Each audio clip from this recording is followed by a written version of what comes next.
নমস্কার দর্শক, সংবাদ আবির্ভাবের গুরুত্বপূর্ণ সংবাদে আপনাদের সকলকেই স্বাগত। আমরা দেখেছিলাম মাননীয় মুখ্যমন্ত্রী শুভেন্দু অধিকারী যখন সিংহাসনে বসলেন বাংলার মসনদে, তিনি ভাবনা চিন্তা করে দেখে শুনে বললেন যে আমি গুন্ডা দমন নীতি আনব, এবং এই গুন্ডা দমন নীতি তিনি প্রয়োগ করতেও শুরু করে দিলেন। বিধানসভায় ভাওতা দিয়ে বিল পাস করে নেওয়ার পর আমরা দেখলাম প্রথম বারুইপুর কাণ্ডে রাত্রিবেলায় গভীর রাতে পুলিশ নিয়ে গেল একজন দুষ্কৃতীকে। কি না, রিকনস্ট্রাকশন হবে। যে ঘটনাটা ঘটেছে সেই ঘটনা রিকনস্ট্রাকশন হবার জন্য গভীর রাতে দুষ্কৃতীকে নিয়ে যাওয়া হলো এবং গল্প বানানো হলো। আমরা বলছি না, কোর্ট বলছে, আমরা বলছি না, বিভিন্ন মহল থেকে এই প্রশ্ন তোলা হচ্ছে কি যে না, তাকে এনকাউন্টার করে দেওয়া হলো গল্প করে। মুখ্যমন্ত্রী শুভেন্দু অধিকারী তিনি বলেছিলেন যে সকালে গ্রেপ্তার করব, বিকেলে খালাস করে দেব। এই যে বক্তব্য, এই বক্তব্যকে স্টাবলিশ করার জন্য বাংলার মানুষের কাছে এই রকম একটা প্রবণতা তৈরি করলেন। কিন্তু তাতে করে আমরা কি দেখলাম? তাতে করে আমরা দেখলাম যে রাজ্যে রেপের সংখ্যা বেড়ে গেল। যে পরিমাণ রেপ হতো পশ্চিমবঙ্গের আগে, তার থেকে বৃদ্ধি পেল। কারণ আসল অপরাধীকে ধরা হলো না। আসল অপরাধী দিব্যি ঘুরে বেড়াচ্ছেন, অথচ নকল অপরাধী যে হয়তো দোষীদের সাথে ছিল তাকে এনকাউন্টার করে মেরে দেওয়া হলো, কারণ প্রকৃত তথ্য যাতে উঠে না আসে। আমরা এক মাসের সরকার বলে লাফালাফি করছি। শুভেন্দু অধিকারী মাননীয় মুখ্যমন্ত্রী তিনি বলছেন ঘটা করে পালন করবেন, কিন্তু এই 100 দিনের সরকারে আমরা কি পেলাম? অভয়ার প্রকৃত খুনিদেরকে, যারা অভয়াকে মেরে নৃশংসভাবে রেপ করে তাকে নৃশংসভাবে হত্যা করেছিল, সেই অভয়ার মূল কাণ্ডারি কারা, তাদেরকে আমরা কি খুঁজে পেলাম? প্রশ্ন হচ্ছে না। খালি তারিখের পর তারিখ, এমনকি অভয়ার মাকে করে দিলাম আমরা বিধায়িকা। তিনি বিধায়িকা হয়ে গেলেন। হয়ে যাবার পর মন্দিরের ক্যাশ বাক্স নিয়ে অনেক কিছু তথ্য প্রমাণ গল্প নানান কাহিনী উঠে এলো, এবং তিনি বললেন যে সরকার খুব ভালো কাজ করছে, সরকার আমার যে মেয়ের যে হত্যাকাণ্ড, সেই হত্যাকাণ্ডের কিনারা হবে এই আশায় আমি আছি। কিন্তু তিনিই আবার তারই হাজব্যান্ড কলকাতা হাইকোর্টে একটি চ্যানেল কিনতে দিচ্ছেন যে তিনি একেবারে বিরক্ত। তিনি মনে করছেন যে এই খুনের কিনারা হবে না। তাহলে প্রশ্ন হচ্ছে, কেন আপনি বিধায়িকা হলেন? আর কেনই বা আপনি এই ধরনের একটা বিজেপি পার্টির সাথে যুক্ত হয়ে গেলেন? এবং যেভাবে আপনি চেয়েছিলেন, যেভাবে আপনি ভেবেছিলেন, সেই ভাবনা কি আপনার সাথে মিলল না। ঠিক এই রকম করেই আমরা দেখলাম একের পর এক কাণ্ড। দিতে গড়িমসি, কবে দেবে, কেন দেবে, কিভাবে দেবে, সবই কিন্তু ভাষা কথাবার্তা চলছে। অক্টোবরে দিয়ে দেবো, সেপ্টেম্বরে দিয়ে দেবো, আগস্টে দিয়ে দেবো। আন্দোলনকারীরা যারা আন্দোলন করতেন এই নিয়ে ডিএ নিয়ে, তারা অনেকের মধ্যে, তাদের মধ্যেই দেখা যাচ্ছে তারাও বিশ্বাস করতে পারছেন না যে আদৌ ডিএ তারা পুরো পাবেন কি পাবেন না। তাদের মধ্যে অনেকে বিজেপি বন্দী আছেন, তারা এখন না পাচ্ছেন বলতে, না পাচ্ছেন ওগুলাতে, কিছুই করতে পারছেন না।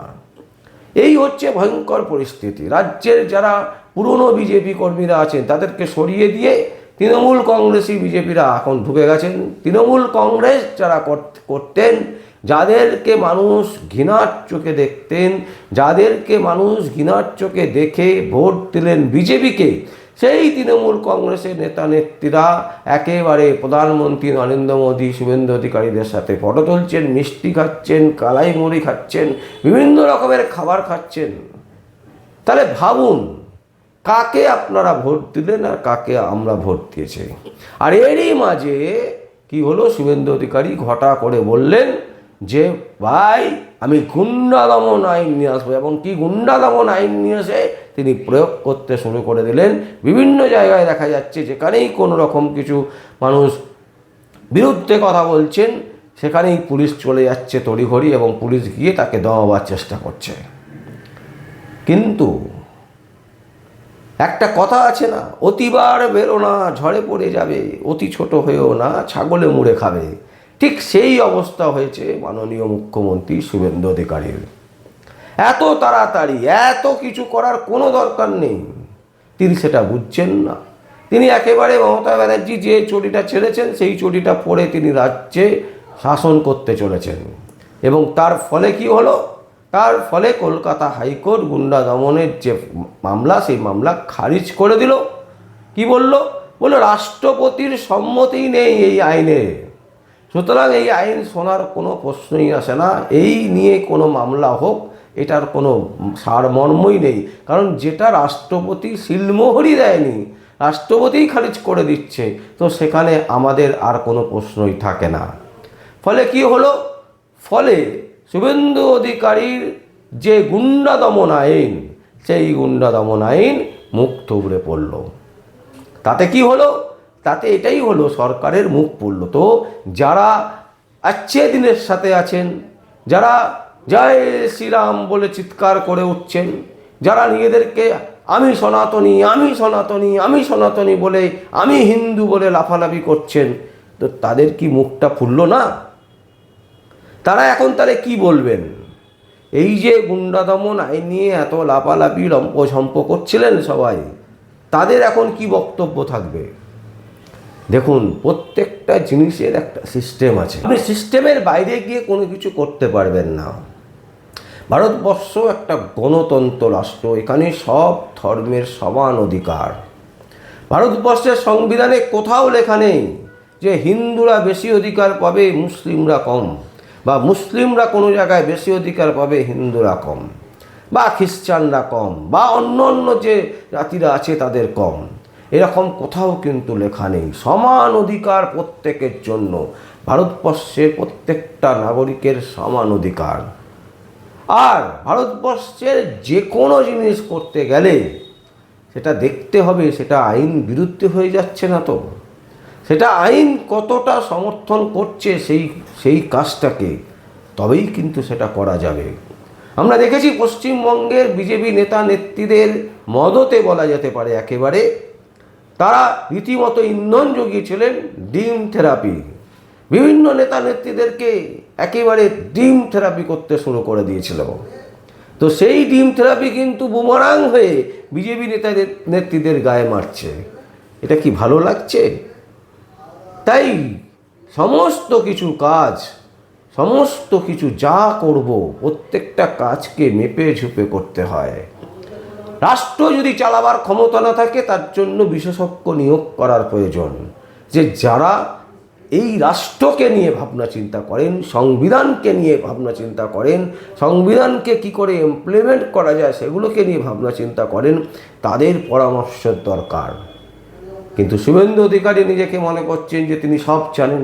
ঠিক যেভাবে আমরা প্রাক্তন মুখ্যমন্ত্রী মমতা ব্যানার্জিকে দেখেছিলাম যে তিনি সব জানেন, সব কিছুতে তিনি পণ্ডিত, ঠিক সেই জিনিসটাই আমরা দেখতে পাচ্ছি শুভেন্দু অধিকারীর মুখ্যমন্ত্রিত্বের আমলে। এবং সেই ছায়াটা যেন আমরা দেখতে পাচ্ছি শুভেন্দু অধিকারীর ওপর একেবারে বসে আছে। তাই আমাদের অনুরোধ থাকবে মাননীয় মুখ্যমন্ত্রীর কাছে, যে যেটাই আপনি করুন, যে আইনই আপনি আনুন, যে আইনই আপনি প্রয়োগ করুন, সেইটাকে নিয়ে অন্তত পক্ষে ভাবুন, সেটাকে নিয়ে অন্তত বিশেষজ্ঞদের সাথে কথা বলুন, তারপর সেই কাজটা করুন। এই যে হকার উচ্ছেদ, যে হকার উচ্ছেদ নিয়ে আপনি প্রতিবাদ করেছিলেন, যে হকার উচ্ছেদ নিয়ে আপনি বুলডোজারের সামনে দাঁড়াবেন বলেছিলেন যে আমি কোনো অবস্থাতেই হকার উচ্ছেদ হতে দেব না, আর সেই হকার উচ্ছেদ করতে গেলেন আপনি, আর মুখ পুরল আপনার। কলকাতা হাইকোর্টে এখন স্টে আছে এবং আপনারাও মেনে নিয়েছেন যে না, এখন আমরা হকার উচ্ছেদ করব না। কেন না? প্রতিবাদের স্বর এমন একটা জায়গায় পৌঁছেছে যেখানে আপনি ভয় পেয়েছেন, যেখানে আপনার সরকার ভয় পেয়েছে। তাহলে এমন কেন কাজ করব যে আমাকে ভয় পেতে হবে? এমন কেন কিছু করতে হবে যেখানে আমি ভয় পেয়ে পিছিয়ে আসব?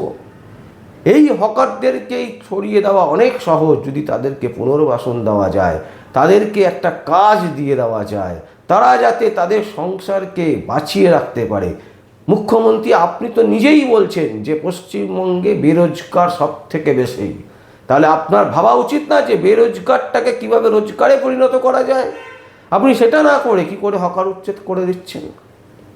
তো এই সমষ্টিগত দিক থেকে যদি আমরা দেখতে ঠিক করে যদি আমরা দেখি, তাহলে একটা জিনিস কিন্তু পরিষ্কার, এই গুন্ডা দমন যে আইন, সেই আইনটা ধোপে টিকলো না এবং মুখ পুড়ল সরকারের। দর্শক, আমরা এই সংবাদ আপনাদের সামনে তুলে ধরলাম। যদি আপনাদের কোনো বক্তব্য থাকে, কোনো কমেন্টস থাকে, অবশ্যই আপনারা কমেন্ট বক্সে কমেন্ট করবেন। আর দেখতে থাকুন পরবর্তী সংবাদ আবির্ভাবে। আমার নাম বিশ্বজিৎ পাল, সংবাদ আবির্ভাবের জন্য।